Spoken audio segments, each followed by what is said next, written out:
So dear students, today we are going to discuss the paper ACT2. Okay, so let us start with the question number 1.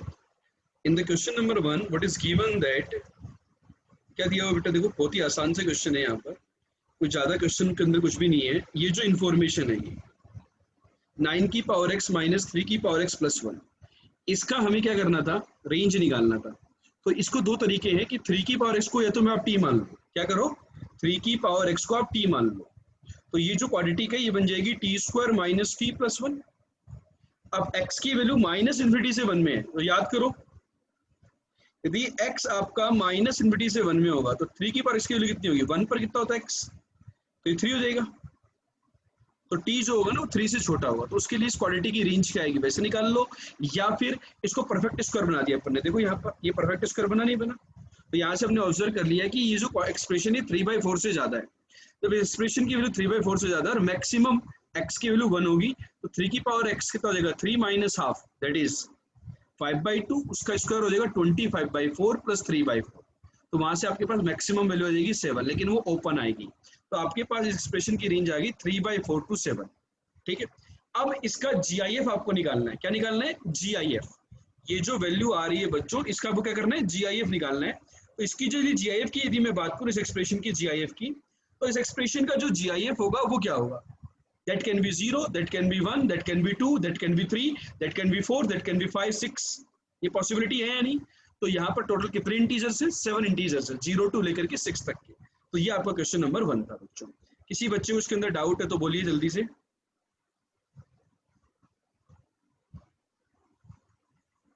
Clear है concept, चलें आगे बढ़े, चलो ठीक है बच्चों, अगले क्वेश्चन की तरफ बढ़ते हैं। नेक्स्ट क्वेश्चन हमारा था क्वेश्चन नंबर 3, जिसमें बच्चों को अंदर डाउट था। साथ साथ बच्चे कमेंट करते रहेंगे कि कौन कौन से डाउट्स उनके हैं, क्योंकि ठीक है 1 by 1 कमेंट करते रहे साथ साथ। ठीक है, अब चलते हैं बच्चों क्वेश्चन नंबर 3 के ऊपर। आप देखो थोड़ा ऑब्जर्व करो क्वेश्चन नंबर 3 को। क्वेश्चन नंबर 3 के अंदर क्या गिवन है कि ये जो लिमिट की वैल्यू है, क्वेश्चन नंबर 3 जो है इसकी यदि मैं बात करूं तो ये जो लिमिट है इसकी वैल्यू है 5a के इक्वल, और आपको निकालना है a का वैल्यू। तो मैंने क्या किया, लिमिट एक्सटेंडिंग टू जो 1 था, ये जो पार्ट था इसको एज इट इज रखा पहले तो। अब यहाँ पर ऑब्जर्व करें तो डिनोमिनेटर 0 है, तो ये basically infinity minus infinity format है। कौन सा फॉर्मेट है बच्चों, इन्फिनिटी माइनस इन्फिनिटी फॉर्मेट है। तो इसको डील करने के लिए हमने क्या किया, x को 1/t या 1/y पुट कर दिया। यदि x 1 की तरफ जा रहा है तो y भी 1 की तरफ जाएगा, तो आपके पास फॉर्मेट ये वाला आ जाएगा, नोट कर लीजिए। अब हमने क्या किया यहाँ पर, अब ये जो y की पावर 100 था न्यूमरेटर में, इसमें मैंने +1 और -1 कर दिया। बेसिकली -1 किया ताकि 100 के साथ -1 करोगे यहाँ पर देखो तो माइनस का 100 तो प्लस का 100 आ जाएगा। ठीक है, इसी प्रकार से यहाँ पर भी क्रिएट किया ताकि आप इसको जब सेपरेट आउट करोगे, इसको अलग और इसको अलग, तो ये तो 100 बचेगा और यहाँ पर 50 बचेगा। 100 में से 50 चला गया, 100 में से 50 चला गया, तो ये आपका देखो 50 बच गया, नहीं बच गया, और ये प्लस का 100 अपॉन दिस और ये माइनस का 50 अपॉन दिस। तो यहाँ माइनस बाहर इसका ले लिया क्योंकि 1 - y लिखा गया, यहाँ पे 1 - y। अब y 1 की तरफ जा रहा है तो ये फिर से 0 की तरफ जा रहा है, लेकिन ये फिर से फंक्शन क्या बन गया, वही फंक्शन बन गया देखो ओरिजिनल वाला। यदि इसकी लिमिट l थी तो ये भी l आ गया, तो l के फॉर्मेट में ही हमने इस प्रोबेबिलिटी को प्रोड्यूस कर दिया। तो l = 50 - l, तो 2l = 25, sorry 2l = 50, so value of l is 25। I hope clear हो गया होगा सभी को। तो जो फॉर्मेट ये बनता उसी प्रकार के दूसरा फॉर्मेट बनाया, उसकी लिमिटिंग वैल्यू भी वही रहेगी, तो l और l दोनों ऐड होकर के 2l बन जाएंगे। तो बच्चों ये वाला क्वेश्चन क्लियर है या नहीं, जल्दी बताइए।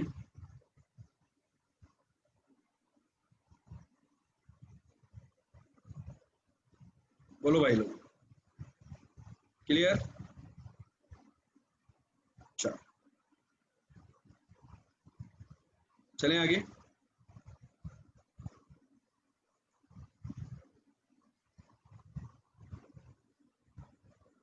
ठीक है, क्वेश्चन नंबर 4 की तरफ चलिए। देखो बच्चों क्वेश्चन नंबर 4 में क्या गिवन है, q एक पॉजिटिव इंटीजर है और q का वैल्यू <= 50 है। अब हमें क्या इन्फॉर्मेशन है, आप इस इन्फॉर्मेशन को ध्यान से देखो। 90c30 twice of 97c30 ट्राइस of 96c30, इन सबका एक पैटर्न चल रहा है, उस पैटर्न की बात करो कि वो जो पैटर्न है वो क्या है। अब आप पैटर्न को ऑब्जर्व करने के लिए देखो, यहाँ पर अपर इंडेक्स वेरी है या लोअर इंडेक्स वेरी है। तो यहाँ पर आप ऑब्जर्व करेंगे तो देखो अपर इंडेक्स वेरी कर रहा है नहीं कर रहा, कर रहा है अपर इंडेक्स वेरी। तो जब अपर इंडेक्स वेरी करता है तो उसके लिए हमने बाइनोमियल थ्योरम के अंदर एक अलग से लेक्चर में बात करी थी, when upper index is variable. तो अपर इंडेक्स वेरिएबल के अंदर मैं इस टाइप की सीरीज के सम की बात करता था कि इस टाइप का सीरीज जो होता है इसकी वैल्यू होती है n+1 CR+1। तो यहाँ पर ये जो सीरीज का जो सम दिया है मैंने सॉल्यूशन के अंदर, ये वाली बात सभी बच्चों को क्लियर है या नहीं, बताओ बोले। ठीक है, ये जो सीरीज का सम है ये पन्ने लिखा हुआ है नोट्स कॉपी के अंदर, आप चेक कर सकते हैं, बिल्कुल बाकायदा अपर इंडेक्स वेरिएबल वाला लेक्चर देख सकते हैं आप, उसके अंदर ही बिल्कुल डिटेल में डिस्कस किया गया है। तो इसको यदि किसी को डाउट आ रहा है इसके अंदर तो वो क्या करें, ये जो k+1 है इसको लिखे वो k+1 CK+1 और NCR वाली प्रॉपर्टी लगाए, NCR+NCR+1 वाली, तो अपर इंडेक्स एड वही रहेगी और लोअर इंडेक्स में क्या इंक्रीमेंट, तो यहाँ पर राइट हैंड साइड में ही आ जाएगा। अब बच्चों क्या करना है, देखो ध्यान से सुनो। जो पहला टर्म था 98C30 उसको अपन ने एज इट इज रखा। जो सेकंड टर्म है वो 2 बार है, तो सेकंड टर्म को एक बार इसके साथ अटैच कर दिया और एक बार एक्स्ट्रा लिख दिया। बेसिकली हम लोग क्या कर रहे हैं बेटा, मैं क्या कर रहा हूं 98C30 प्लस 97C30, ये 2 बार था तो इसको वर्टिकली 2 बार लिख दिया ऐसे सम के फॉर्मेट में। इसी प्रकार से जो 96C30 है उसको मैं बच्चा 3 बार लिख दूंगा ऐसे। ऐसा question exercise 3 part 1 PYQ of IIT JEE में भी आ चुका है। सेम पैटर्न से हम आगे चलते रहेंगे। तो ये जो टर्म है 30C30 69 टाइम लिखी होगी। तो पहली जो सीरीज बन रही है, पहली जो सीरीज बन रही है ये वाली, देखो पहली वाली ये जो सीरीज है ये कहां तक जाएगी, ये 30C30 तक जाएगी या नहीं जाएगी, बताओ मुझे। जाएगी 30C30 तक। तो ये जो सीरीज मैंने लिखी है वो ये वाली ही सीरीज है। ठीक है, इसी प्रकार से दूसरी सीरीज भी 30C30 तक जाएगी, देखो 97C30 से 30C30। तो लास्ट में यहाँ पर ये जो सम आएगा केवल 30C30 अकेला बचेगा, उसको कोई भी पेयरिंग बनाने के लिए नहीं मिलेगा। ये बात चमकी या नहीं चमकी बच्चों, चमक गई। और जब ये बात चमक गई तो इस प्रकार की डिफरेंट सीरीज बनेंगी और हर सीरीज का सम अपन ये जो गिवन फॉर्मूला है इसकी हेल्प से लिख सकते हैं। तो बताइए पहले वाली सीरीज का फॉर्मूला कितना हो जाएगा, ये हो जाएगा 99C31, अगली का हो जाएगा 98C31 और लास्ट वाली 30 जो C30 है उसको अपन 31C31 लिख देंगे ताकि इन सबके लोअर इंडेक्स मैच कर जाएं, ताकि ये फॉर्मूला फिर से लगा दें तो आपका आंसर आ जाएगा 100C30। क्वेश्चन में बोला गया था कि ये जो वैल्यू है 100CQ, इसकी वैल्यू किसके इक्वल है, 100C32 के इक्वल है। तो आपको Q की वैल्यू आ गई 32, तो sum of the digits of Q, sum of the digits of Q that is 5, तो आपका आंसर 5 आ गया। बच्चों मुझे एक चीज बताओ, यहाँ पर क्वेश्चन के अंदर ये क्यों गिवन है Q is less than equal to 50, इसका कोई यूज हुआ क्या, क्या Q का और कोई वैल्यू भी पॉसिबल था क्या। 100C30 को 32 को 100CQ से यदि हम कंपेयर करते हैं तो Q का क्या और कोई भी वैल्यू आ सकता है, और यदि आ सकता है तो वो वैल्यू क्या आएगा, बताइए जरा।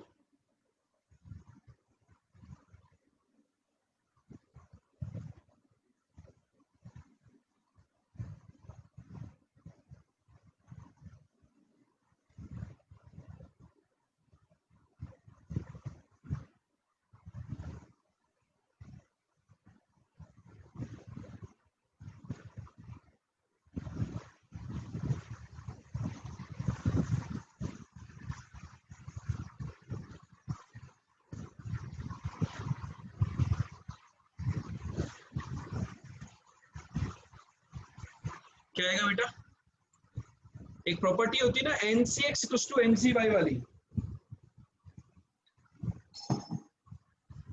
एक प्रॉपर्टी होती है NCX = NCY वाली। कौन सी प्रॉपर्टी होती है, NCX = NCY वाली प्रॉपर्टी, कि जहां पर ये दोनों इंडेक्स ये तभी इक्वल होंगे तो Q का वैल्यू 32 हो या फिर Q + 32 दोनों 100 के इक्वल हो जाए। तो Q का वैल्यू यहां से कितना आएगा बच्चों, 68 आएगा। कितना आएगा, 68। Q का वैल्यू कितना आएगा, 68 आएगा या 58 आएगा, 68 और 58। आप सब में भी दिक्कत कर रहे हो यार, ऐसे कैसे काम चलेगा। सम की वैल्यू तो ये आएगी ना बच्चा, आएगी नहीं आएगी? बादाम नहीं खाते यार आजकल आप लोग, है ना? बादाम खाया करो, दिमाग ज्यादा चलेगा। खाते हो नहीं खाते बादाम? चल, चमक गई बात, बढ़े आगे बच्चों।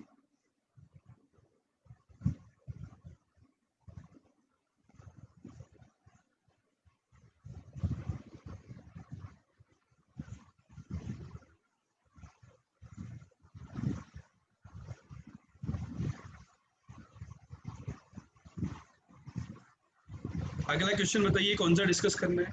मैं क्या कह रहा था कि क्वेश्चन बच्चे सब लोग कमेंट करते रहे साथ साथ, ताकि कौन सा क्वेश्चन हमें डिस्कस करना है ताकि वो क्लियर हो जाए।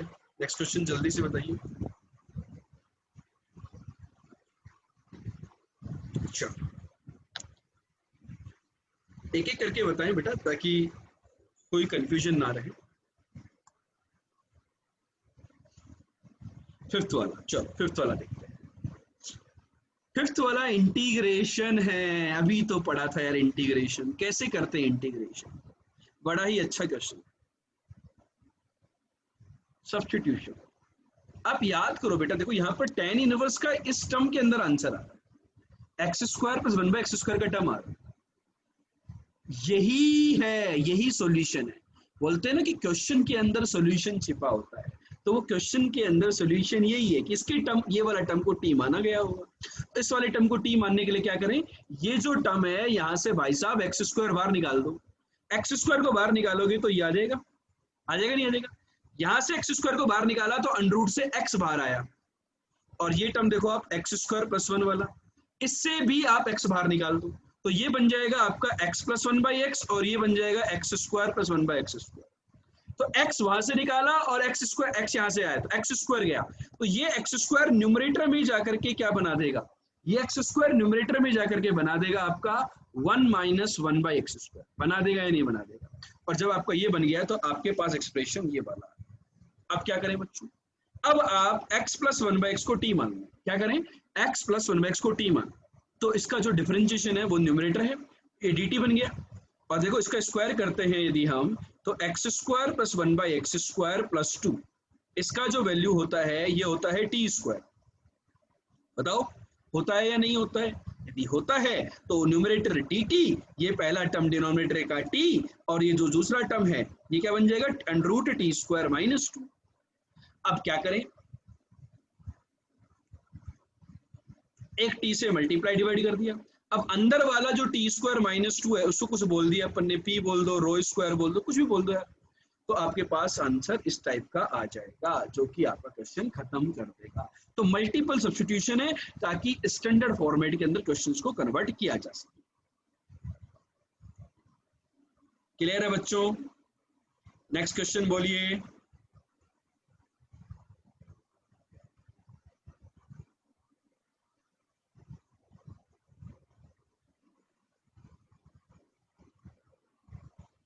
चमकना चाहिए यार, बाकी सारी चीजें तो चलती रहती है जिंदगी के अंदर, जो भेजा है ना हमारा उसके अंदर सारी चीजें दिमाग के अंदर जानी चाहिए अच्छे से, जबरदस्त तरीके से।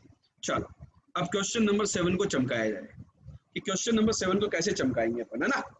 देखो क्वेश्चन नंबर 7 में क्या दिया हुआ है यार, ये तो बड़ी एक अजीब सी सीरीज है, एक्स, एक्स स्क्वायर, एक्स की पावर 4, एक्स की पावर 8, एक्स की पावर 10। भाई साहब किसी को आइडिया है क्या ये सीरीज क्या होती है?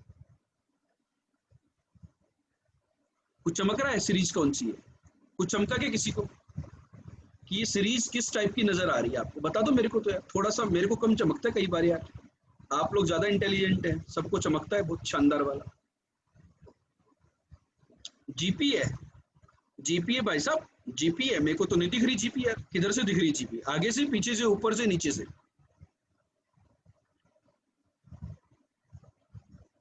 या 5 डिग्री पे देख रहे हो तुम? एजीपी है, जीपी एजीपी बेटा एक बार थोड़े से यूट्यूब खोलना अपना, सीक्वेंशियल सीरीज वाला लेक्चर देखना, उसमें एजीपी पढ़ लेना एक बार थोड़ा सा, है ना? ना तो जीपी है ना एजीपी है बेटा। जीपी में पहली टर्म एक्स मल्टीप्लाई करने पर आ रही है, फिर एक्स स्क्वायर, फिर एक्स की पावर 4, फिर एक्स की पावर 8, कोई भी प्रॉपर्टी सेटिस्फाई नहीं कर रही है, ना तो जीपी ना एजीपी, कुछ नहीं। ठीक, अब हम बात करते हैं, एक्स की पावर 10 का कोफिशिएंट किसमें से, एफ ऑफ एफ एक्स में से। x की पावर 10 का कोफिशिएंट f ऑफ fx में से निकालना है। तो अपन क्या करें, f ऑफ fx देखो यहाँ पर, ये f ऑफ fx है। f ऑफ fx क्या होगा, fx में x की जगह fx डाल दो आप। f of fx is fx plus f square x plus f की power 4x and so on. इसमें से x की पावर 10 का कोफिशिएंट निकालना है। तो इसमें से x की पावर 10 का कोफिशिएंट, इसमें से x की पावर 10 का कोफिशिएंट, इसमें से x की पावर 10 का कोफिशिएंट, सब में से यदि मैं इंडिविजुअली x की पावर 10 का कोफिशिएंट निकाल दूं तो ओवरऑल x की पावर 10 का कोफिशिएंट आ जाएगा या नहीं आ जाएगा बच्चों या दोस्तों, बताओ। x की पावर 10 का कोफिशिएंट निकाल लेंगे। अब आप देखो क्या fx में, सबसे पहला पॉइंट, क्या fx में x की पावर 10 का कोफिशिएंट है? fx के अंदर x की पावर 10 का टर्म नहीं है बच्चों, तो कोई टर्म नहीं होगा। अब बात करता हूं मैं एफ स्क्वायर एक्स के बारे में। तो एफ स्क्वायर एक्स बेसिकली है क्या? एफ स्क्वायर एक्स बेटा कुछ भी नहीं है। एफ स्क्वायर एक्स है क्या?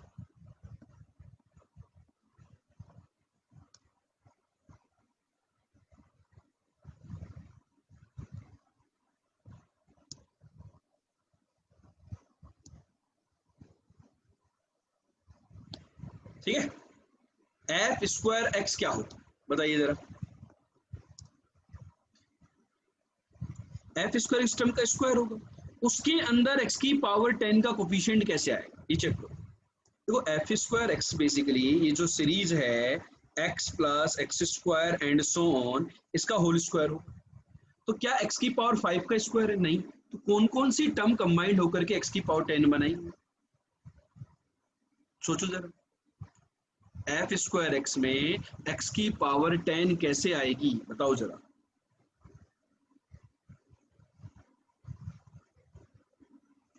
एक्स की पावर 10 किस प्रकार से बनाएंगे? एक तो एक्स स्क्वायर और एक्स की पावर 8, ये दो ही टर्म है बस, ये मिलकर के एक्स की पावर 10 बना सकती है। जब मल्टीपल टर्म का होल स्क्वायर होता है तो उसका फॉर्मूला कैसा होता है बच्चों? A square plus B square, मतलब इसका फॉर्मूला ऐसा होता है ना, summation A square plus twice of summation A B. ये वाला फॉर्मूला होता है नहीं होता कि बहुत सारी टर्म्स यदि आपके पास गिवन है और उसका होल स्क्वायर है, मतलब इंडिविजुअल टर्म का स्क्वायर प्लस 2 टाइम्स प्रोडक्ट, दो का पेयर वाइज प्रोडक्ट, दो का पेयर वाइज प्रोडक्ट। तो एक्स की पावर 2 और एक्स की पावर 8 दोनों मिलकर के एक्स की पावर 10 बना रही है।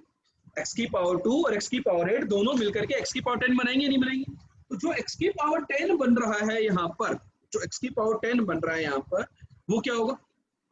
उसका कोफिशिएंट 2 होगा या नहीं होगा? एक्स स्क्वायर दो टर्म का प्रोडक्ट, यहाँ से देख सकते हो, उसका कोफिशिएंट कितना होगा? 2 होगा। ये बात चमक गई कि एक्स की पावर 10 का कोफिशिएंट एफ स्क्वायर एक्स में 2 आएगा, ये बात चमक गई हमें। ठीक है, अब मैं बात करता हूँ एफ की पावर 4x का, एफ की पावर 4x का। ठीक है, एफ की पावर 4x में क्या होगा बेटा?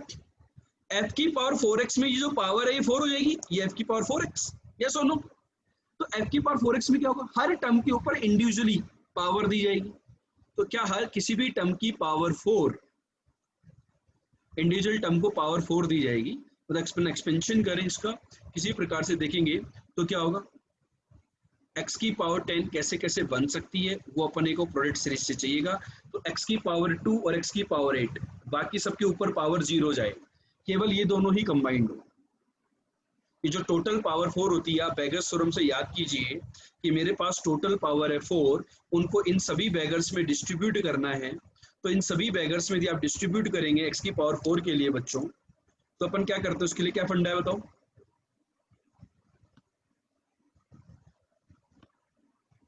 x की पावर 4 के लिए यदि मैं डिस्ट्रीब्यूट करूंगा इनको, तो क्या कहानी होगी बताइए जरा। सारी की सारी पावर मैं किसको दे दूं?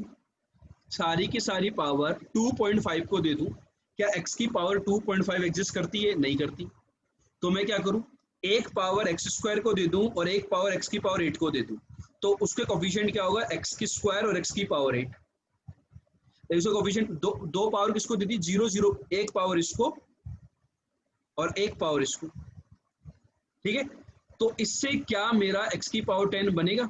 बाकी की पावर भी x को जाएंगी, टोटल 4 पावर जानी है, तो गड़बड़ हो जाएगी, तो इससे तो x की पावर 10 नहीं बनेगा। तो मैं क्या करूं, मैंने क्या किया, एक्स स्क्वायर को 2 पावर दे दी, तो x की पावर 4 बन जाएगा, तो इससे भी काम नहीं बनेगा। टोटल पावर 4 देनी है, कैसे दी जाए बताइए? कि ताकि x की पावर 10 बने, सिंपल सी बात। Yes, very good. X square को 3 पावर दो सर, और x की पावर 4 को 1 पावर दो। ये दो, जो सेकंड टर्म है एक्स क्यूब, उसको 3 पावर दो और x की पावर 4 को 1 पावर दो। तो टोटल उसका उसका आंसर कितना आएगा? फैक्टोरियल 4 अपॉन ये तो 4c1 बेसिकली, तो ये 4c1 आ रहा है। इसी प्रकार से और क्या पावर दें बच्चों बताइए, और किसको क्या पावर दें कि ये काम बन जाए? दूसरी ये आ गया कि एक्स स्क्वायर को और x की पावर 4 को, इसको 2 पावर दो, x की पावर 8 और इसको 1 पावर, तो बची हुई पावर किसके पास जाएगी? उससे नहीं बनेगा। बताइए 4 पावर किस किस को दें ताकि अपना काम बन जाए?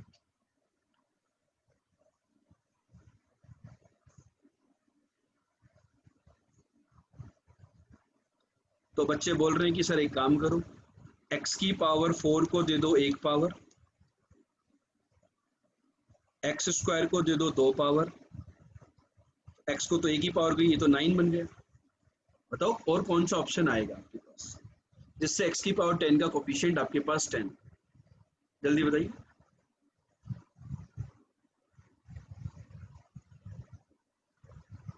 भाई x की पावर r1 है, बाकी सारी इवन पावर है, तो x की पावर तो पास पावर तो जाएगी नहीं, x के पास जाएगा तो इवन पावर ही जाएगी, x के पास जाएगी तो क्या जाएगी? इवन पावर ही जाएगी।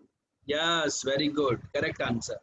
कि सर x को पावर दे दो 2 और x की पावर 8 को दे दो आप 1 पावर। सही बात है क्या ये? नहीं, x की पावर 4 को दे दो 2 पावर, x को दे दो स्क्वायर और x की पावर 4, x को क्या दे दिया अपन ने? स्क्वायर 2 पावर, और x की पावर 4 को दे दिया स्क्वायर, तो ये 4c2।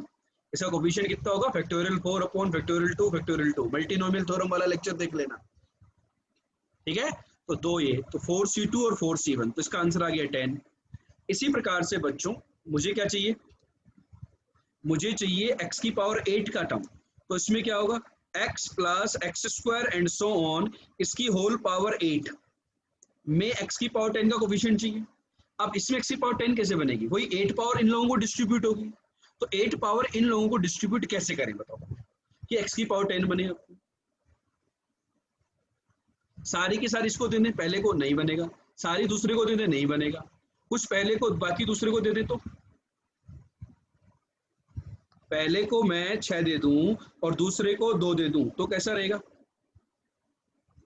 टर्म बन जाएगा। तो ये एक टर्म आ गया, तो इसका आंसर कितना होगा? Factorial 8 upon factorial 6 factorial 2 distribution, this is 8c2, तो यहाँ पे आपका 8c2 28। तो ये 0 प्लस 2 प्लस 10 प्लस 28, इन सब का जो सम होगा वो आपका आ जाएगा कोफिशिएंट ऑफ x की पावर 10। आई होप सभी बच्चों को ये कहानी क्लियर हो गई होगी। किसी को डाउट, कोई समस्या तो शेयर करें। काफी अच्छा क्वेश्चन था ये, बाइनोमियल का काफी हद तक यूज था, distribution of the powers, advance level का क्वेश्चन है। इस टाइप के क्वेश्चंस को हमें रिवीजन के लिए रखना चाहिए, फ्यूचर में इस टाइप का क्वेश्चन बच्चों पूछा जा सकता है। चलो बढ़ते हैं आगे।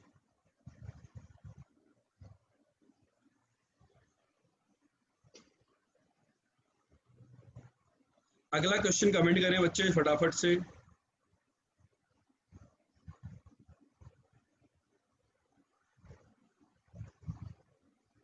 अगला क्वेश्चन बच्चे पूछ रहे हैं 9th नंबर। ठीक, देखो बच्चों 9th क्वेश्चन क्या है समझते हैं इसको। ये इक्वेशन है y cot x plus 2yx minus pi by 2 equal to 0। आपको dy बाई dx निकालना है at x equal to pi by 2।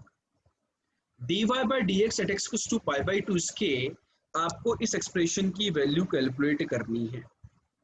ठीक, अब देखो सबसे पहली बात तो ये जो फंक्शन है इम्प्लिसिट है या एक्सप्लिसिट है? इम्प्लिसिट फंक्शन, तो x की वैल्यू पाई बाई 2 पर y की वैल्यू क्या आ रही है वो चेक कर लेते हैं। कोट पाई बाई 2 0 होता है, तो पहले मैंने x की वैल्यू डाल दी, तो यहाँ से चेक किया कि y की वैल्यू आ गई 1 बाई।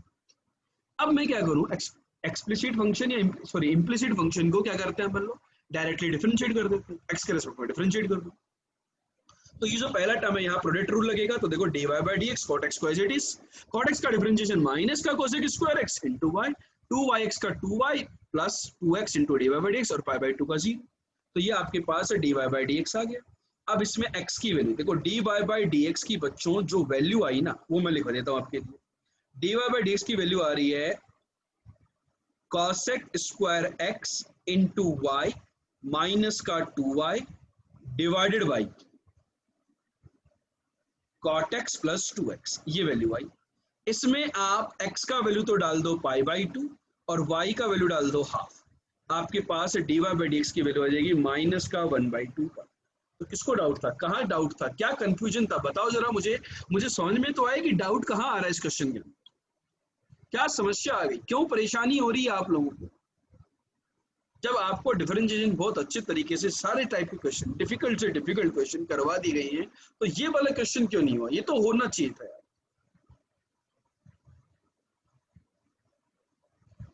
बेटा रीअरेंज करके y निकालोगे तो वहां डिनोमिनेटर के अंदर जाएंगी कहानी। अब जब डिनोमिनेटर के अंदर कहानी जाती है तो उसको डिफरेंशिएट करना है ना, थोड़ा मुश्किल हो जाता है, तो बेटर है कि डायरेक्ट डिफरेंशिएट करो। ठीक है, चलें आगे। चलो चमकी बात,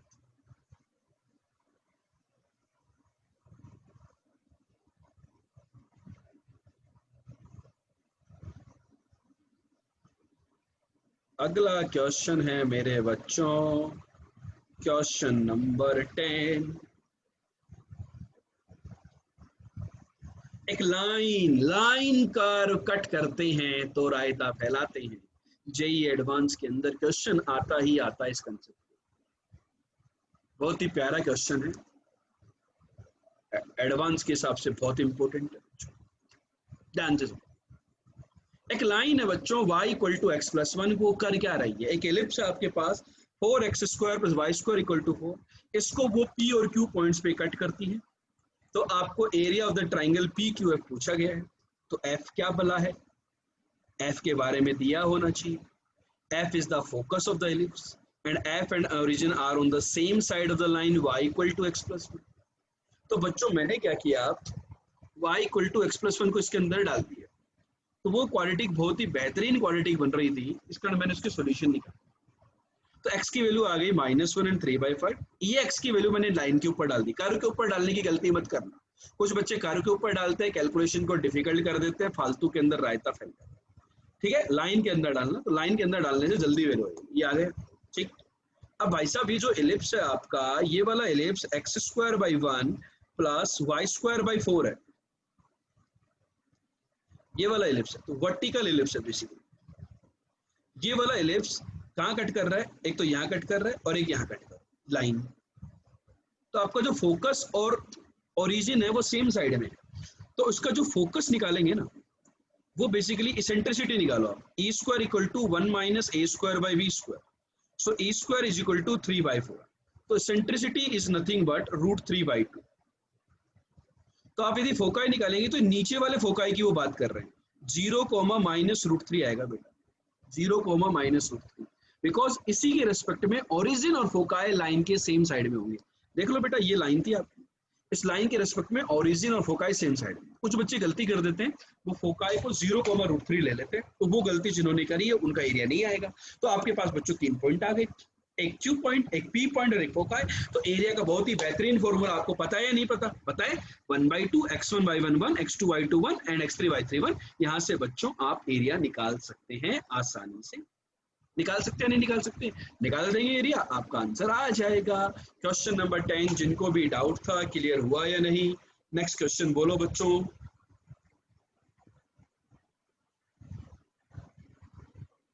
कुछ नोट करना है तो नोट करते जाएं साथ साथ।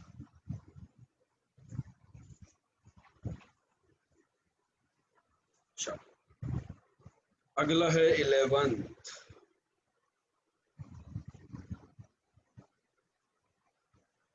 बच्चों सेक्शन 1 में इंटीजर टाइप क्वेश्चंस थे, अब हम बात करते हैं यहाँ पर 5 ऑप्शन है और एक ही करेक्ट है, 20% चांसेस है तुक्का मार रहे हैं, तुक्के उक्के मत मार देना यार। अरे यार ये तो 11th वाला क्वेश्चन तो मेरा फेवरेट क्वेश्चन। आप देखना इस टाइप के क्वेश्चन जब आपने ज्योमेट्री के सेशंस अटेंड किए होंगे, यदि तो उनके अंदर हमने बहुत सारे ऐसे क्वेश्चन किए हुए हैं बच्चों।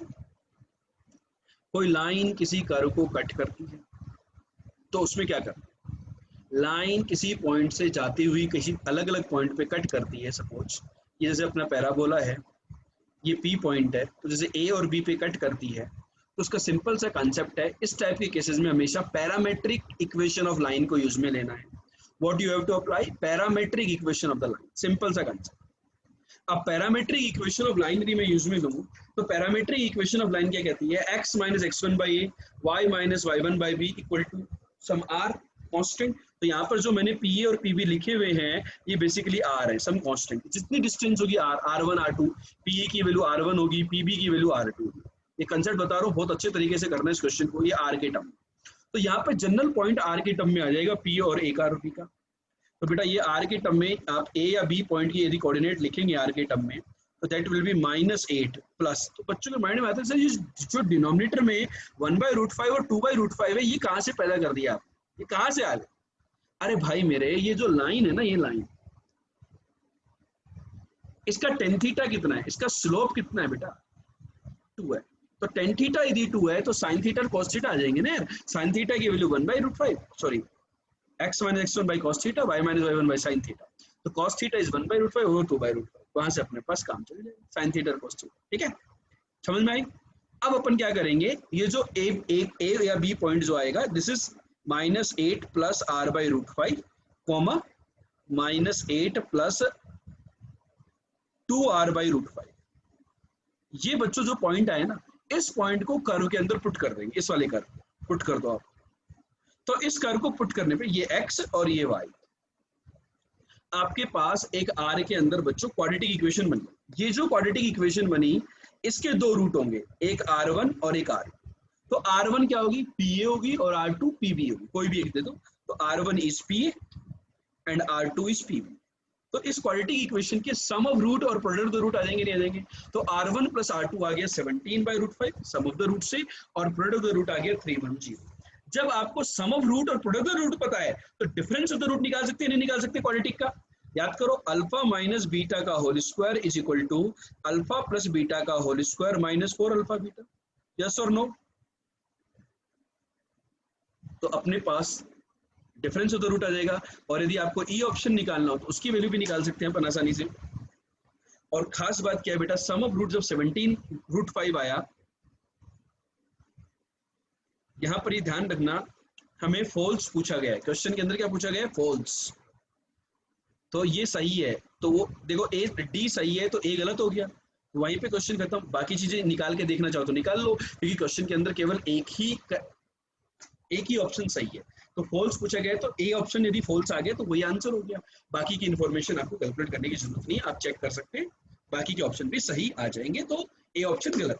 ठीक है बच्चों, क्लियर हो गया क्वेश्चन नंबर 11। चलें अगले क्वेश्चन पे, जल्दी बताइए अगला क्वेश्चन कौन सा है।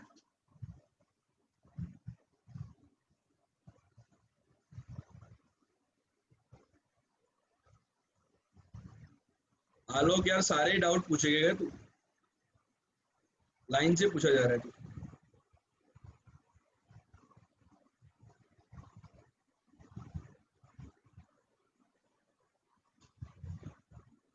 क्वेश्चन नंबर 12 देखो, alpha beta gamma are the roots of the equation. बेटा क्या है कि बच्चे देखो इसको नहीं समझते भाई। ये निशा है, सॉरी कौन है? नेहा। याद करो, कितने लोगों को याद है नेहा? याद है या नहीं नेहा?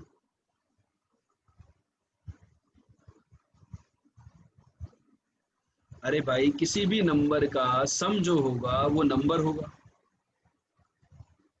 उसका जीआईएफ एक इंटीजर होगा। तो नेहा का जो जीआईएफ है, ये जो भी क्वांटिटी है, ये इंटीजर है या नहीं? और इंटीजर का मल्टीपल ऑफ पाई एन पाई हो गया, और उसका साइन, तो साइन एन पाई कितना होता है? 0 होता है। तो ये जो कहानी है, ये तो 0 लिखी हुई है।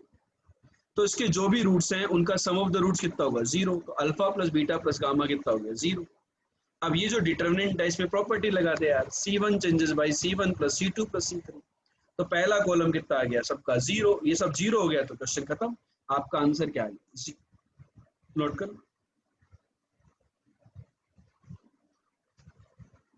चमक गई बात। चलो अब चलते हैं बच्चों क्वेश्चन नंबर 13।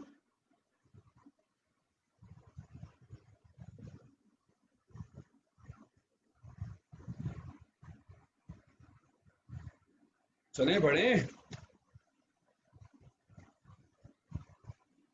देखो बेटा, पीएनसी के ऊपर क्वेश्चन है, समझने की कोशिश करना थोड़ा प्यार से, क्योंकि कई बार पीएनसी का क्वेश्चन चमकने में दिक्कत आती है।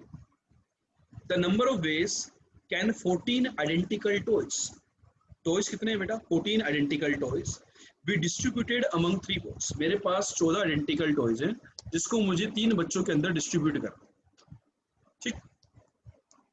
So that each one get at least one toy and no two boys gets equal number of toys.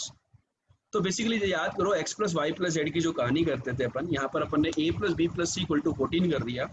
A B C का वैल्यू 14 या 1 या 1 से ज्यादा होना चाहिए, कम से कम एक टॉय मिले। और सबसे इंपॉर्टेंट बात क्या है कि ये डिस्टिंक्ट होनी चाहिए, किसी भी दो की इक्वल वैल्यू नहीं होनी चाहिए। यदि अपन डायरेक्ट फॉर्मूला लगा देते हैं ना बेगर्स थ्योरम, तो उसमें क्या होता है कि वो इक्वल भी हो सकता है, इक्वल कोइन भी डिस्ट्रीब्यूट हो सकता। तो बेगर्स थ्योरम यहाँ पर नहीं लगेगा। तो हमने मान लिया कि इनका कोई ना कोई तो ऑर्डर होगा एबीसी का। भाई पहले बंदे को यदि ए मिले, दूसरे को बी मिले, तीसरे को सी मिले, तो जिसको भी ए मिले उनका कोई ना कोई तो एक ऑर्डर होगा। भाई यदि डिस्टिंक्ट है तो मान लेते हैं A less than B less than सी।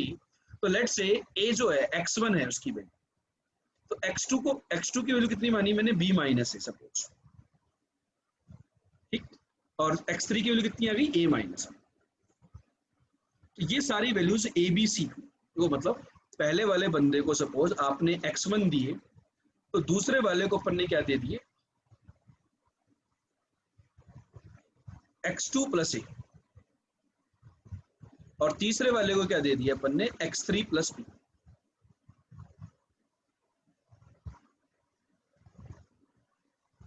ठीक है, इन सारी वैल्यूज को अपन ने यहां डाल दिया। तो x1 x2 x3 greater than equal to 1 है आपके।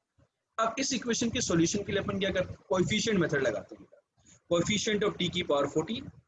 ये जो 3x1 है, या तो अपन यहाँ पे केसेस बनाए, या फिर इसकी जो वैल्यू है वो 3 के मल्टीपल में जाएगी हमेशा। तो ये आ जाएगा t क्यूब, t की पावर 6, t की पावर 9 एंड सो ऑन।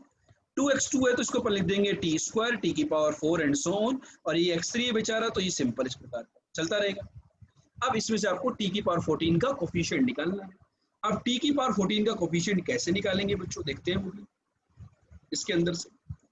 तो देखो, इसमें से पहले वाली टर्म के अंदर t क्यूब कॉमन निकाल दो, दूसरे में से t स्क्वायर कॉमन निकाल दो, और उसके बाद आप t की पावर का 8 का कोफिशिएंट निकाल देंगे, और तीसरे वाले में से t निकाल दिया। इनको निकालने के बाद t की पावर 8 का कोफिशिएंट, जो सीरीज बन रही है उसको मल्टीप्लाई करके देख लो, t की पावर 8 का कोफिशिएंट आ जाएगा, दैट विल बी द 10। कितना होगा बच्चों? 10 होगा। समझ में आई बात? और अब उनको ये 10 आ गया, ये एबीसी का वैल्यू आ गया। अब सपोज आपने ए को 2 दिया, बी को 5 दिया, और सी को जो बचा हुआ दिया, मैंने ए को 2, बी को 4 और सी को 8 दिया। मैं क्या कह रहा हूँ कि मैंने ए को 2 दिया, बी को 4 दिया और सी को 8 दिया, तो ये 14 को डिस्ट्रीब्यूट हो गई। अब ये जो मेथड मैंने निकाला, जो 10 नंबर ऑफ वेज है, ये तो ए बी सी छोटे मान के, लेकिन इनका आपस में अरेंजमेंट भी तो हो सकता है ना। That arrangement can be done in 3 factorial. So 10 into 3 factorial, तो आपका जो आंसर होगा दैट विल बी 60। क्या आंसर होगा बच्चों? आंसर वुड बी 60, ना कि 10। ठीक है, क्लियर है? थोड़ा सा ट्रिकी क्वेश्चन है, इसको ध्यान से समझना, करने की कोशिश करना, हो जाए बेटा। और कोई मेथड इस क्वेश्चन का? यहां तक करने के बाद, इस टाइप की इक्वेशन बनाने के बाद आप क्या कर सकते हो? केसेस ले सकते हो कि x1 की वैल्यू मेरी कितनी हो जाए? 1। तो आपके पास आ जाएगा 2x2 plus x3 is equal to 11। फिर इसके केस लेते हैं अपन, x2 इक्वल टू 0 तो x3 equal to 11, x2 equal to 1 तो x3 इज इक्वल टू 9। इस प्रकार से चलते जाएंगे। तो x2 इक्वल टू 5 तो x3 इज इक्वल टू 1। इनमें से ये वाले केसेस एक्सेप्ट हो जाएंगे। तो कितने केसेस आ गए? 5 केसेस। फिर अपन क्या करेंगे? x1 को ले लेंगे 2, फिर ऐसे तो लिमिटेड से केसेस बनते हैं, तो अपन वैसे कर लो। कोफिशिएंट नहीं निकालना तो अपन इस तरीके से कर सकते हैं, कोई दिक्कत नहीं है ना। यदि अपने को कोफिशिएंट नहीं निकालना है तो अपन इस तरीके से जा सकते हैं। 5 केसेस आ गए। जैसे मैं x1 की वैल्यू, अब बच्चों मैं आपके लिए देखो इस वाले मेथड से बताए तो कैसे करेंगे। तो इसी कारण मैंने क्लास नोट्स में हमेशा आपको इस तरीके से बताया है कि x1 का वैल्यू सपोज 2 ले लूं मैं, तो 2x2 प्लस x3 ये कितना आ जाएगा बेटा? 8 आ जाएगा। तो x2 का वैल्यू 1, तो x3 can be 6, x2 is 2, x3 is 4, ऐसे चलते जाएंगे अपन, तो ऐसे चेक कर लो। फिर x is 1 equals to 3, तो वहां पर अपने पास लिमिटेड केसेस बन रहे हैं, तो यहाँ से आपकी क्वेश्चन सोल्व हो जाएगा। ठीक, 10 केसेस आ जाएंगे, चेक कर लेंगे रीअरेंजमेंट को।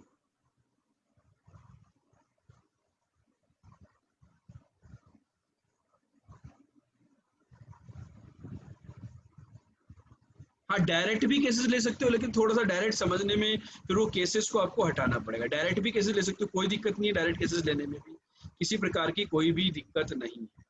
ठीक, अगला क्वेश्चन बोलेंगे बच्चे, कौन सा डिस्कस करना है?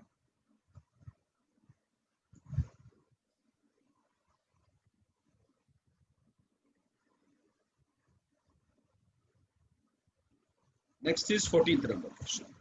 14 नंबर जो क्वेश्चन है, ये मैंने एओडी की शीट यदि आप लोगों ने करी हो एप्लीकेशन ऑफ डेरिवेटिव की, उसके अंदर ही क्वेश्चन करवाया था बच्चों, वो डिस्कस भी किया था। एओडी की शीट का क्वेश्चन है ये, मैंने क्लास के अंदर डिस्कस भी किया है शीट के क्वेश्चन। मतलब आप बच्चों ने शीट को कंप्लीट नहीं किया हुआ है। देखो बच्चों क्या है, एक कार है जिसको हमें 200 किलोमीटर तक हाईवे पर एक यूनिफॉर्म स्पीड है x किलोमीटर पर आवर, उससे चला रहे हैं। तो चलाएंगे तो कुछ डीजल की कॉस्ट आएगी। तो डीजल की जो कॉस्ट है बच्चों, वो कितनी दी हुई है अपने को? डीजल की कॉस्ट देखो 30 रुपए पर litre at a rate of this litre per hour, इतना कंज्यूम भी हो रहा है। और ड्राइवर का है 200 रुपीज पर आवर। तो इकोनॉमिकल स्पीड क्या होगी? तो देखो अपन देखें, इकोनॉमिकल स्पीड के लिए मैंने क्या किया बेटा, कॉस्ट कैलकुलेट करता हूँ। क्या कैलकुलेट करता हूँ? कॉस्ट। तो आप देखो यहां पर 100 प्लस एक्स स्क्वायर बाई 60, इतना litre diesel per hour consume हो रहा है। तो कितने आवर गाड़ी चली? गाड़ी चलनी है 200 किलोमीटर, उसकी स्पीड है x, तो कितने घंटे गाड़ी चलेगी बेटा? Distance upon speed, that is the time, 200 by x। तो ये आपकी पर आवर का इतना लीटर कंजम्पशन था, याद करो। इतना उसको आपने टाइम से मल्टीप्लाई कर दिया, तो इतना लीटर कंजम्पशन आ गया है। और डीजल की जो कॉस्ट है 1 लीटर की, वो है 30 रुपीज पर लीटर। तो इतना लीटर है तो उसको 30 से मल्टीप्लाई करेंगे, तो ये पूरी आपकी डीजल की कॉस्ट आ गई है। ये वाला फंडा क्लियर हुआ या नहीं हुआ, जल्दी बताइए। ठीक, इसके बाद है ड्राइवर की कॉस्ट। ड्राइवर जो है भाई साहब, वो 200 रुपए पर आवर ले रहा है। तो टाइम कितना है? 200 by x. So 200 into 200 by x, ये आपकी ड्राइवर की कॉस्ट आ गई। आप इसको सिंप्लीफाई कर लें बच्चों, तो आपके पास ये वाला एक्सप्रेशन बन रहा है। अब आपको देखो कॉस्ट को क्या करना है, मोस्ट इकोनॉमिकल स्पीड, मतलब आपको इकोनॉमिकल मतलब पैसे कम लग, मतलब बिल्कुल ऑप्टिमम इकोनॉमिक। तो डिफरेंशिएट करेंगे, सी डैश एक्स निकालेंगे। तो सी डैश एक्स की वैल्यू निकालोगे, तो सी डैश एक्स जो है ना बेटा, देखो सी डैश एक्स क्या है, that is minus 640000 upon x square plus 100। तो x की इस इंटरवल में, x के इस इंटरवल में ये हमेशा बच्चों नेगेटिव है। यदि कोई फंक्शन का डिफरेंशिएशन किसी इंटरवल में यदि नेगेटिव है, आपको इंटरवल की बने, तो उस इंटरवल में वो फंक्शन कैसा होता है बेटा? डिक्रीजिंग होता है। तो उसकी मिनिमम वैल्यू कहां पर होगी बेटा? 70 पर होगी। तो this is minimum at x equal to 70। तो आपकी जो स्पीड होगी that will be the 70। Check करो बेटा, आपका आंसर आया नहीं आया, क्लियर हुआ या नहीं हुआ, जल्दी से बताइए कमेंट करके।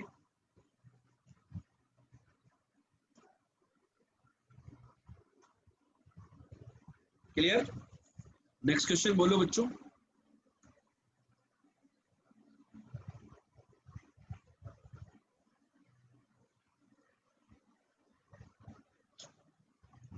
अरे यार 15 तो बड़ा आसान है, बचपन में करवाया था ना डीपीपी 1 में 11th के अंदर, कि पी क्यू आर प्राइम है, तो एक ही पॉसिबिलिटी है P3 और Q1, तो पी क्यू आर आ गया, फिर क्वेश्चन खत्म। चलो बेटा जल्दी बोलो, पेपर 1 के डाउट्स। 16 देखो, रेंज, 16 की रेंज। बहुत सारे बच्चे कंफ्यूज रहते हैं, इसको साइन इनवर्स में कन्वर्ट कर डालो, ट्राइंगल बना करके ये बन जाएगा। और इसकी रेंज तो हमें पता है 0 से 1 में, तो रेंज आ गई। बहुत ही बेहतरीन क्वेश्चन, शीट का क्वेश्चन। 17 क्या है, 1 की पावर इन्फिनिटी वाला फॉर्मेट बताया था। देखो 1 की पावर इन्फिनिटी के फॉर्मेट में आपको बच्चों मैंने ये बताया था, याद कीजिए।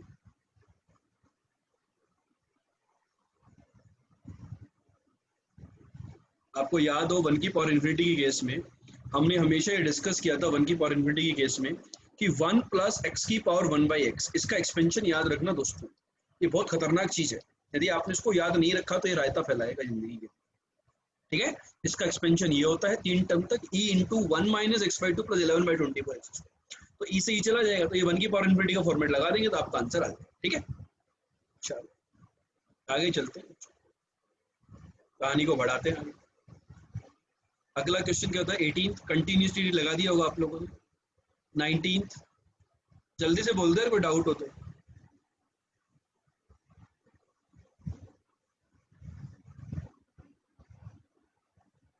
भाई साहब कोई डाउट है तो बता दो यार। 19th हो गया, चमक गया। 20th तो बहुत आसान है, बहुत ही बेहतरीन क्वेश्चन है 20 तो। देखो 20th वाला ऐसे ही करना, वाई स्क्वायर निकाल करके करना। अंडरूट में रहोगे तो परेशान हो जाओगे, अंडरूट के अंदर यदि रहोगे तो परेशान।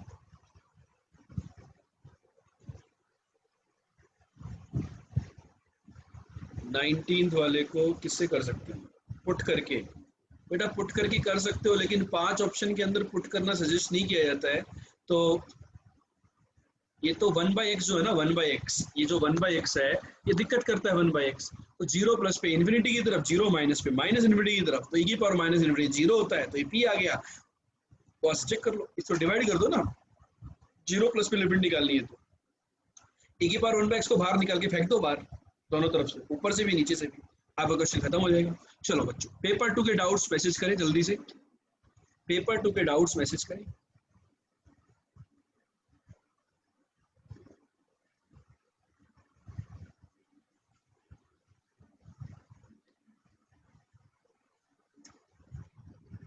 पहले फर्स्ट 5 क्वेश्चंस करें,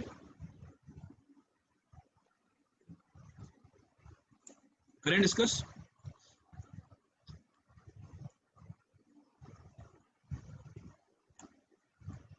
फर्स्ट 5 क्वेश्चंस, पहला तो बहुत ही बेहतरीन क्वेश्चन है, देख लो आप।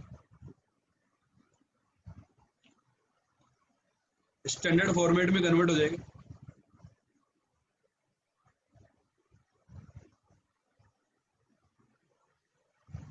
बेटा डिविजिबल बोला गया है ना, डेल्टा की वैल्यू जो बोर्ड पर लिखी हुई है वो नजर आ रही नहीं आ रही आप, डेल्टा की वैल्यू ये आई या नहीं आई, यदि ये है तो ये इनसे डिविजिबल होगा या नहीं होगा।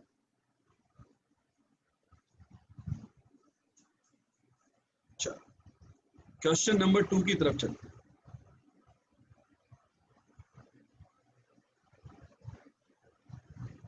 फिर से बाइनोमियल, क्या बात है, बाइनोमियल में हाथ तंग है क्या आप लोग का। बाइनोमियल की लेक्चर सीरीज देखना स्टार्ट करो यूट्यूब के ऊपर, जल्दी पूरी लेक्चर सीरीज अपलोड होने वाली है।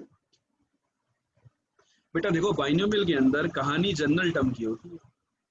तो 135 का जनरल टर्म क्या होता है, 135 का जनरल टर्म होता है 2r+1, क्या होता है 2r+1 इंटू NCR का whole square, 2r+1 into NCR का whole square, summation r equal to 0 to n, ठीक। अब इसमें क्या करते हैं अपन, अलग अलग कर, 2r इंटू NCR और एक NCR। इसका तो आपको स्टैंडर्ड सम याद है बेटा, बताओ दूसरे वाले का याद है या नहीं, 2NCN।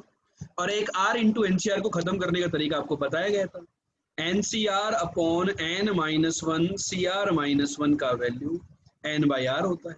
तो r इंटू NCR को खत्म कर देंगे यहाँ पर, ये जो n है ना ये मल्टीप्लीकेशन में है ना, यहाँ मल्टीप्लीकेशन ऊपर गलत लिखा गया, तो ये 2 और ये n दोनों बाहर आ जाएंगे तो ये 2n बन जाएगा, n-1 CR-1 NCR, ये भाई साहब 2NCN है ना। अब इसका ये जो पहली जो सीरीज बनी ना ये वाली है, इसका एक ब्रह्मास्त्र बताया था आपको, याद करो, इसका एक ब्रह्मास्त्र था। इसका ब्रह्मास्त्र क्या था, अपर इंडेक्स का सम सी लोअर इंडेक्स का sum, so this is 2n into upper index का सम 2n-1 और लोअर इंडेक्स का सम इस प्रकार से निकालना है कि वो r से इंडिपेंडेंट आए। तो इस r को मैंने लिख दिया n-r, तो इन दोनों का सम करोगे तो वो n-1 आएगा, तो ये बन गया। और जो सेकंड टर्म है वो है 2NCN। ठीक है, आपका आंसर यार चेक करो, ब्रह्मास्त्र।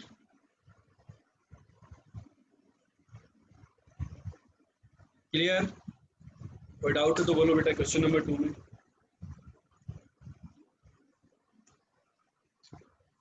चलें बड़े। चलो अगला क्वेश्चन है बच्चों, क्वेश्चन नंबर 3।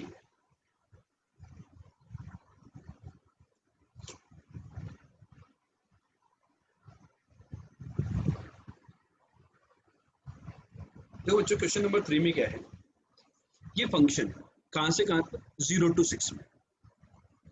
यदि a का वैल्यू 1 होगा तो क्या होगा? देखो बेटा सारे के सारे ऑप्शन में डिसकंटिन्यूटी की बात हो,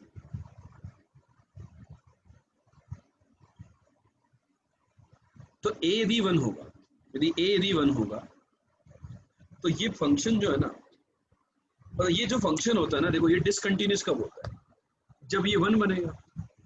तो ये 1 की पावर इन्फिनिटी -1 अपॉन 1 की पावर इन्फिनिटी +1, ये वाला फॉर्मेट होगा तो डिसकंटिन्यूस होगा या नहीं होगा? क्योंकि यदि ये नंबर आपका 1 से छोटा होगा जरा सा भी तो इसकी वैल्यू आ जाएगी 0, और ये नंबर यदि जरा सा भी 1 से बड़ा होगा तो ये इन्फिनिटी की तरफ जाएगा, तो उस केस में इसकी वैल्यू हो जाएगी -1, एग्जैक्ट 1 होगा तो, और एक केस में आ जाएगा ये +1। याद करो अलग अलग केस में 3 कहानी होती थी। तो ये जो नंबर है ना ये 1 हो रहा है या नहीं हो रहा, तो a = 1 पर sin πx को 0 होना पड़ेगा। तो sin πx 0 से 6 में कितनी बार 0 होता है? इन 5 पॉइंट पर 0 होता है, तो 5 पॉइंट ऑफ डिसकंटिन्यूटी। यदि a का वैल्यू 3 है तो इसका वैल्यू कितना हो बेटा? -2, ताकि ये 3 + -2 कितना हो जाए? sin πx का वैल्यू -2 हो नहीं सकता, तो a = 3 पे कोई भी डिसकंटिन्यूटी नहीं आएगी। a का वैल्यू यदि 0.5 हो तो sin πx की वैल्यू कितनी हो? 1/2। आप याद करो इस टाइप का फंक्शन हमने पढ़ा था, इसकी 3 वैल्यूज होती थी, ये डिसकंटिन्यूस हो जाएगा यदि ये वाला वैल्यू मोड के अंदर वाला वैल्यू 1 हो जाए तो। फिर sin πx = हाफ पर हमारे पास ये वैल्यू आ गई, 6 वैल्यूज आ गई। ठीक है, a = 0 पर, a = 0 पर क्या होगा? sin πx का कितना हो जाए? 1 हो जाए या -1 हो जाए, तो वहां से अपने पास सारी वैल्यूज हो जाएगी। इस तरीके से हम लोग बात कर सकते हैं। क्लियर हो गया क्वेश्चन? क्वेश्चन नंबर 3 क्लियर है? कैसे अपन डिस्कस करेंगे इसकी कंटिन्यूटी डिसकंटिन्यूटी? आपको याद होगा बच्चों ये क्वेश्चन,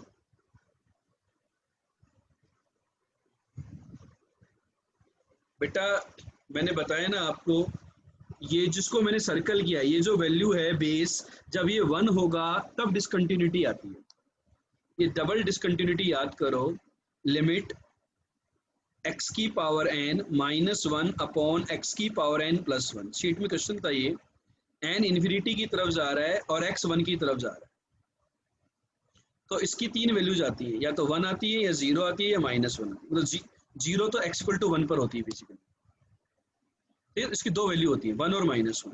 तो जब ये जो बेस है ना भाई साहब, ये जो बेस है भाई साहब, ये यदि 1 होता है बेस, ये बेस जो है ना यदि ये 1 होता है तो दिक्कत होती है। जब ये जो बेस है x ये 1 होता है तब दिक्कत होती है।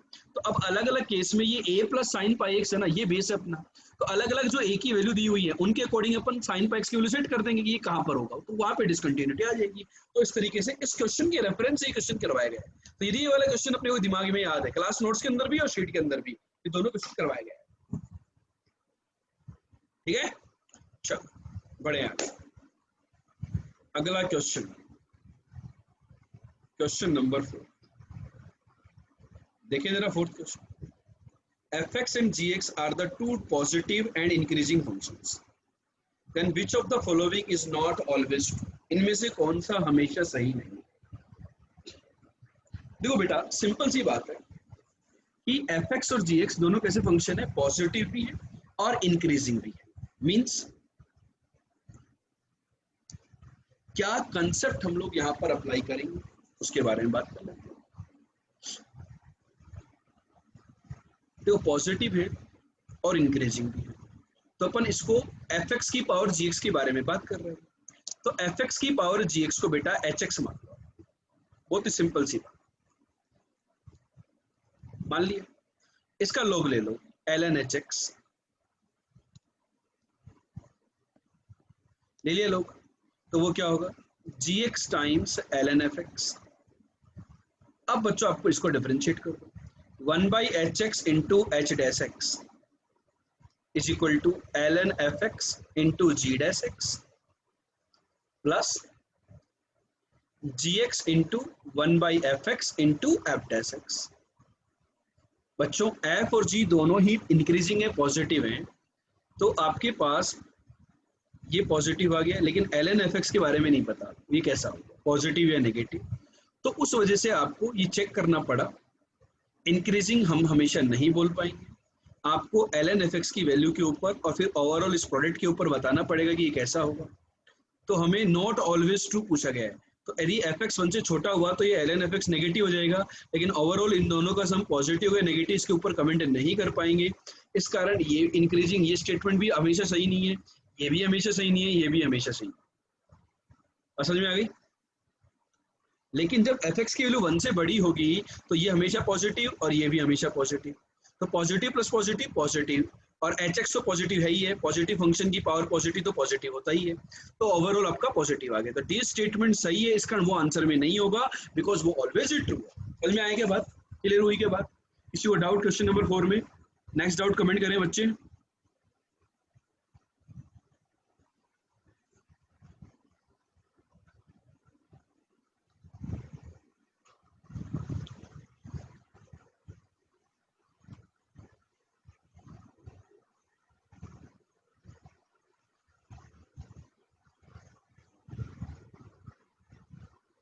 देखो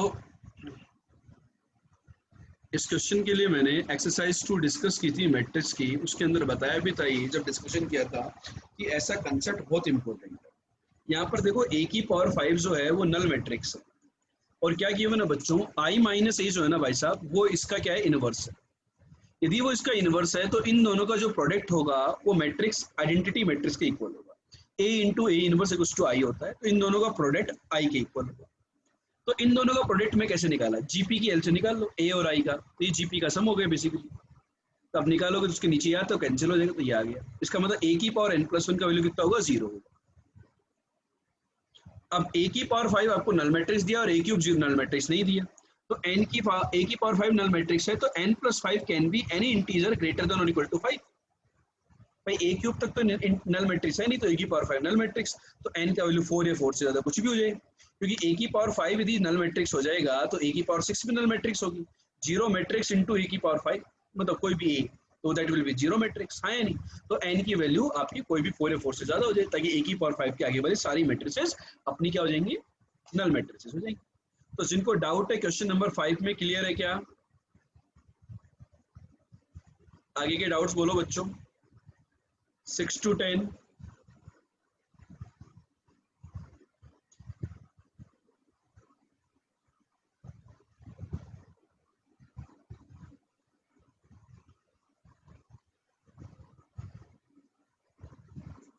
बेटा ये जो क्वेश्चन नंबर 6 है ये तो बहुत ऑब्वियस क्वेश्चन था, हमने पहले भी किया हुआ है ये तो। अपन अब बात करते हैं क्वेश्चन नंबर 7 की, ठीक है? 7 क्वेश्चन में क्या दिया हुआ है, family of line represented by the equation. देखो फैमिली ऑफ लाइन किस फॉर्मेट की, इसको ध्यान से समझो। ये something plus something into X, something minus something into Y minus this, ये कहानी है। इसको अपन क्या करें, रीअरेंज कर लें, कॉस थीटा का कोफिशिएंट एक साथ कर लें। क्या कर लें, कॉस थीटा का कोफिशिएंट एक साथ कर लें और साइन थीटा का कोफिशिएंट एक साथ कर लें, और ये इक्वल टू 0, ये वाली कहानी बन जाए, कॉस थीटा का एक साथ और साइन थीटा का एक साथ, ठीक। अब इस कॉस थीटा को डिवाइड कर लो, तो ये L1 plus lambda time L2 equal to 0 का फॉर्मेट आ गया। तो लाइन आ गई L1 L2 क्या होंगे, तो लाइन आ गई L1 L2, तो उनका पॉइंट ऑफ इंटरसेक्शन आ जाएगा 6,3, ठीक। तो लाइन एक फिक्स पॉइंट से पास करती है, वो पॉइंट है M, तो पॉइंट M आ गया आपका 6,3। अब बोला गया है कि M का X Y equal to Y में इमेज क्या होता है, याद करो x इक्वल टू वाई में अल्फा कोमा बीटा का इमेज क्या होता है, बीटा कोमा अल्फा होता है, ठीक होता है या नहीं होता? तो ए ऑप्शन आ गया, ए आ गया तो बी गलत हो गया। फिर equation of line passing through 1,2, किसी भी पॉइंट से कोई लाइन पास करती है और किसी गिवन पॉइंट से मैक्सिमम डिस्टेंस पर होती है, तो वो वहां से क्या बनाती है, परपेंडिकुलर बनाती है, ये परपेंडिकुलर बनेगी। कौन से पॉइंट से पास करती है, 1,2 से पास करती है, तो ये वाली लाइन की इक्वेशन निकालनी है। ठीक है, तो इसका स्लोप निकाल लेंगे। y minus 2 is equal to slope is 1/5 into x minus 1।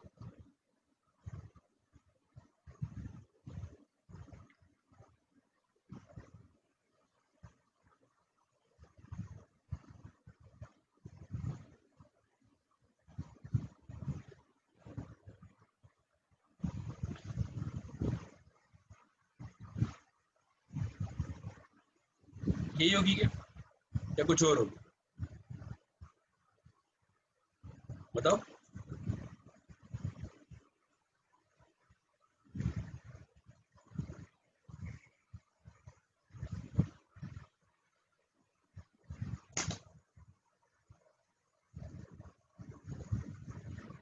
निकाल लेंगे ना, चलो।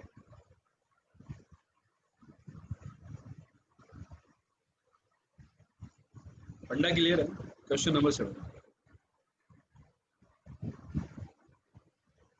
अगला क्वेश्चन कौन सा, 9th है ना, 8th तो हो गया, बहुत आसान हो गया। डायरेक्ट फॉर्मूला है internal common distance. Question number 9 देखो बच्चों।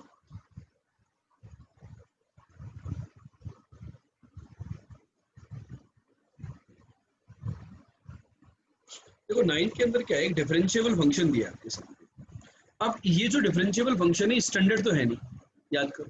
हमने बहुत सारे स्टैंडर्ड याद कर रखे हैं, लेकिन जो स्टैंडर्ड नहीं होता है उसका भी तरीका बता रखा है, ब्रह्मास्त्र है उसका। ये जो फॉर्मूला है ये ब्रह्मास्त्र है, इसकी हेल्प से आप डिफरेंशिएशन करके आप फंक्शन निकाल सकते हो। तो उसके अंदर पुट कर देते हैं, y की जगह क्या डाल दूंगा मैं, h। y की जगह h डाल दूंगा तो F of x plus F of H, h डाल दो, ये बन जाएगा। और ये जो एफ ऑफ एक्स है, ये जो एफ ऑफ एक्स था, एफ ऑफ एक्स को अपन ने लिख दिया F of x plus zero, तो y की जगह जीरो डाल दोगे यहाँ पर, तो F of x plus F of zero, ये क्वांटिटी जीरो माइनस 1/3, ये आ गया। ठीक है, इसको सिंप्लीफाई कर दो बेटा, ये बन गया 2x स्क्वायर अलग से आ गया, तो ये फंक्शन आपका एफ डैश जीरो बन गया। एफ डैश जीरो की वैल्यू हमें दी है क्या, डायरेक्टली तो नहीं दी है, डायरेक्टली तो नहीं दी है, तो लेकिन इससे हम एफ डैश जीरो की वैल्यू निकाल सकते हैं, 0/0 फॉर्मेट है।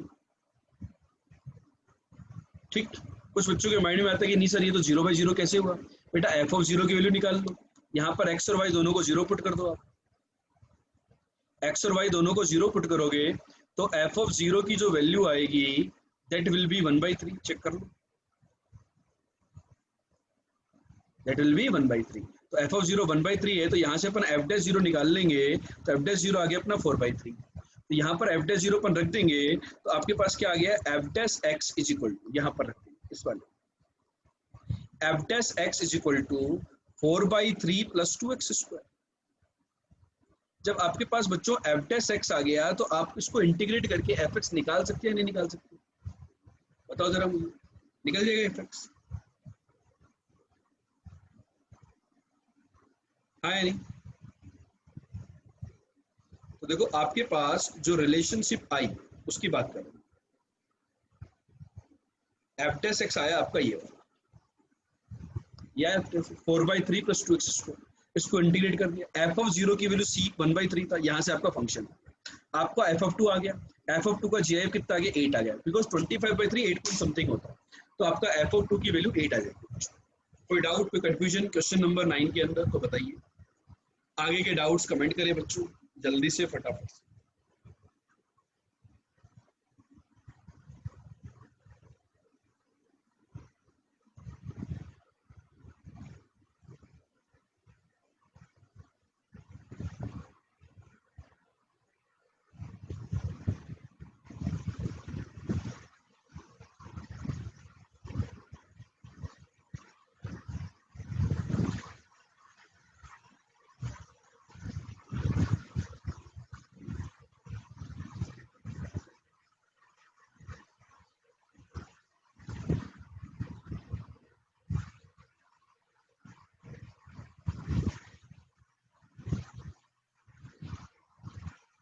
बोलो बच्चों।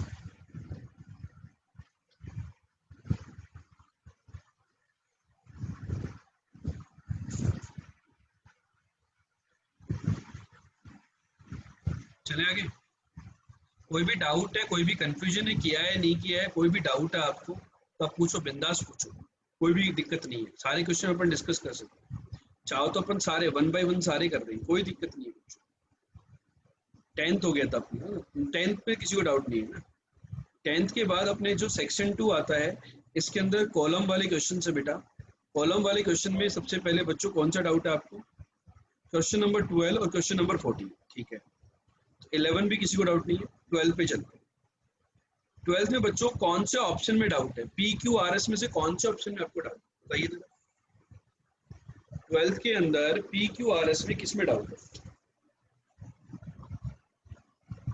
12th का पी देखो बेटा, 12th के पी में देखो बेटा क्या गिवन है, जो न्यूमरेटर और डिनोमिनेटर।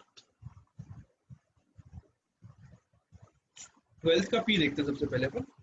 तो 12th के पी में देखो न्यूमरेटर और डिनोमिनेटर, ये इन्फिनिटी अपॉन इन्फिनिटी, तो इसकी वैल्यू कहाँ की तरफ जा रही है उसको ऑब्जर्व करो, ठीक।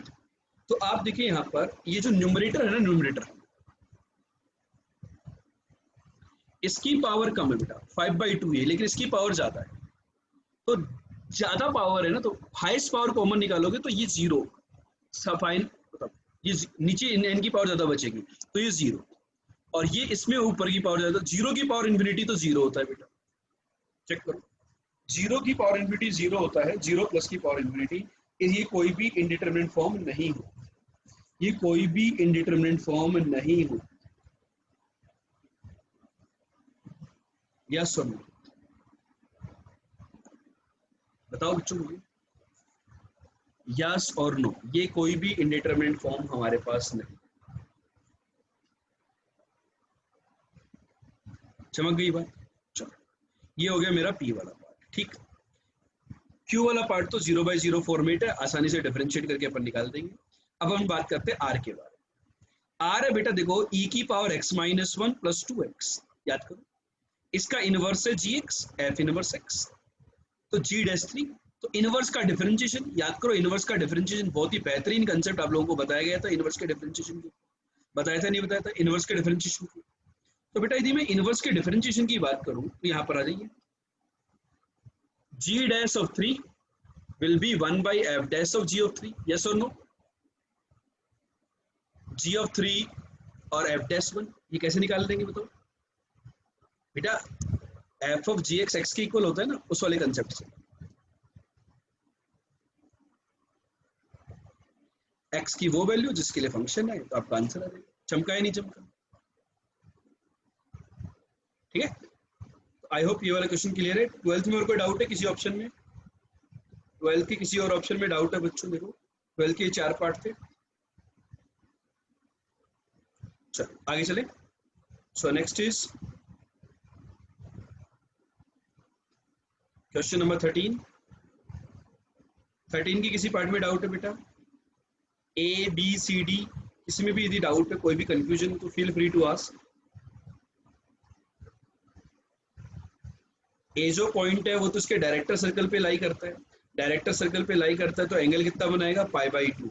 एंगल π/2 बनाएगा तो ए का वैल्यू 1 और बी का वैल्यू 2 आ गया।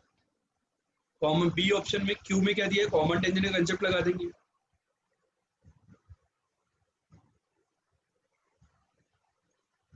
किसी भी बच्चे को डाउट है क्या 13 में? क्लियर? चलो अगला क्वेश्चन है बच्चों, क्वेश्चन नंबर 14। बहुत ही बेहतरीन क्वेश्चन, क्लास नोट्स का क्वेश्चन है ये तो, बहुत ही बेहतरीन क्वेश्चन है बेटा। कैसे क्वेश्चन है बेहतरीन? देखो जरा, समझाया जाए आपको, चमकाया जाए, ध्यान से देखना, चमक में आ जाएगा।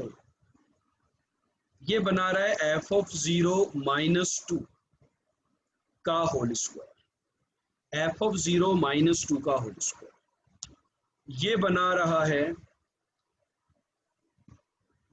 f of 1 - 5 का होल स्क्वायर। ये बना रहा है f of -1 - 1 का होल स्क्वायर। कांस्टेंट टर्म देखो 30 का 30 पूरा का पूरा खत्म हो गया।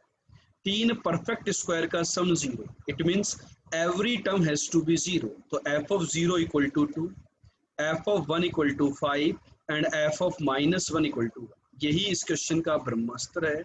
ये आ गया तो क्वेश्चन सोल्व हो गया। एफ एक्स एक क्वाड्रेटिक दिया है जिसके 3 पैरामीटर होते हैं ए बी सी।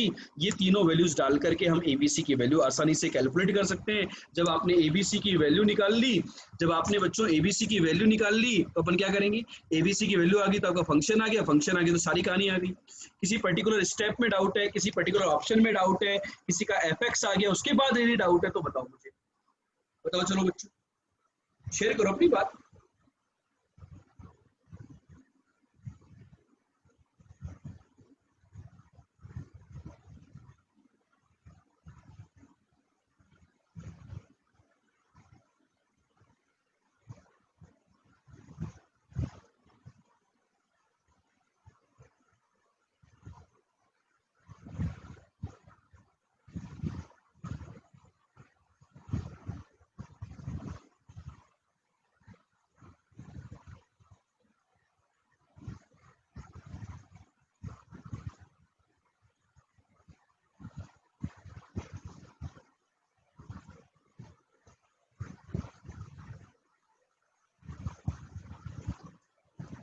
चमक गया है ना, फंक्शन आ गया तो यार सब कहानी आसानी से कर लेते हैं बच्चे। और आप चाहें तो मैं थोड़ी सी कैलकुलेशन भी आपको दिखा सकता हूँ कि आगे क्या होगा। आपका फंक्शन आ गया, एफ एक्स 1 से इन्फिनिटी में होता है, ये वाला फंक्शन आएगा तो साइन इनवर्स तो 1 ही होगा क्योंकि और कोई तो हो नहीं सकता, तो उसका वो वैल्यू π/2 उसका GIF। इस प्रकार से अपन आसानी से ये वैल्यू कैलकुलेट कर सकते हैं। क्वेश्चन नंबर 15 में बच्चों बताइए कौन सा डाउट। 15 का क्यू पार्ट बहुत ही बेहतरीन क्वेश्चन।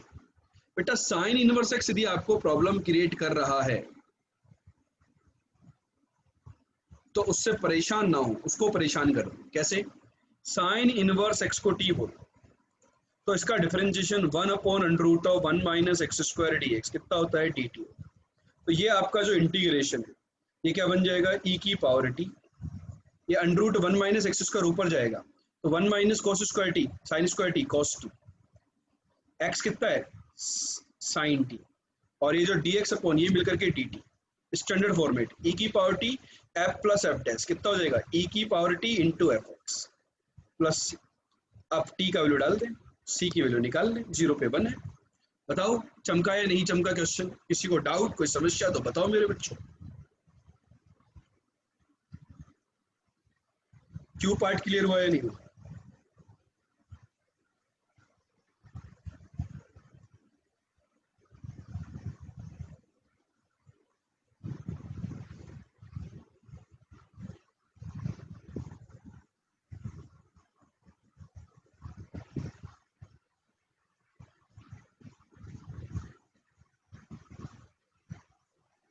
चमक गई बात?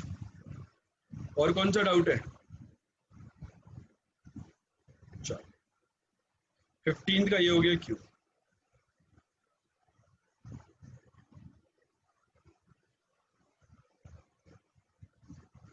आर तो अपने क्लास में करवा ही दिया, एस तो है ही अपना, 10x को टी मान देंगे, खत्म क्वेश्चन। तो बच्चों इसी के साथ हमारा ये पेपर का डिस्कशन कंप्लीट होता है। आपको यदि ये डिस्कशन अच्छा लगा तो लाइक कमेंट शेयर सब्सक्राइब जरूर से करें। फिर मिलेंगे बच्चों अगले सेशन की तरफ।